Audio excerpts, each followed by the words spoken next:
So after the doctors instructed me to put a cast for a wrist sprain, distal radius fracture, ulnar fracture, something in the wrist, we're going to do a short arm cast.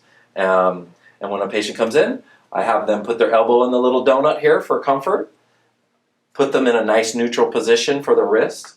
So the first thing we want to do is put a stockinette on. Helps with the itching and also makes the edges look really nice, and you can just keep your arm there the whole time. I'm going to work around you. Nice black stockinette here. Tape down the edges so it doesn't come undone. A little bit of padding. We want to be as wrinkle-free as possible with this padding. Padding any bony prominence more than we think we need.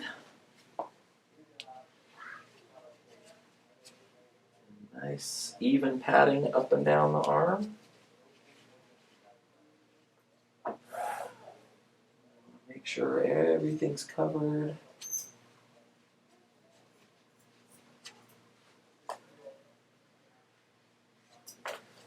And now we're going to put the hard cast on.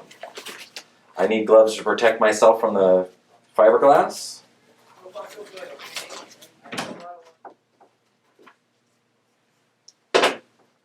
And once you get the first layer on, you have to mold the cast to the patient and put them in a position of function. A position of function is the best functionality for the patient after the cast comes off, because they're going to be stiff when they get out of this cast, and if you cock their wrist wrong or do something, they're going to be stiff in that position. So we have to mold the cast in the best functional position that we can.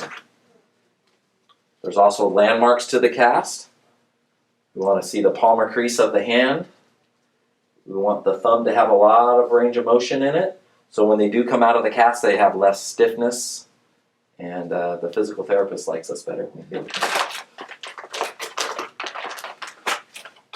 And this next roll of fiberglass is just the color that they chosen. She chose pink today, and it just makes the cast look really nice and gives it another reinforcement layer.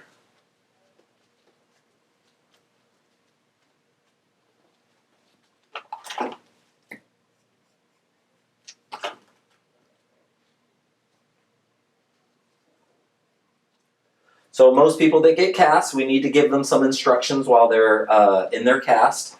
And our normal instruction that we give while I'm molding this is she needs to keep it elevated. She needs to wiggle her fingers as much as this cast will allow.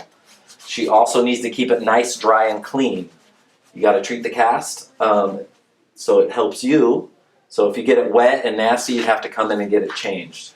So couple drops of water are fine, but if it gets really wet inside the cast, they would have to come in as soon as possible and get it changed. It would be like having a wet sock on your arm all the time. Also, no scratching inside the cast.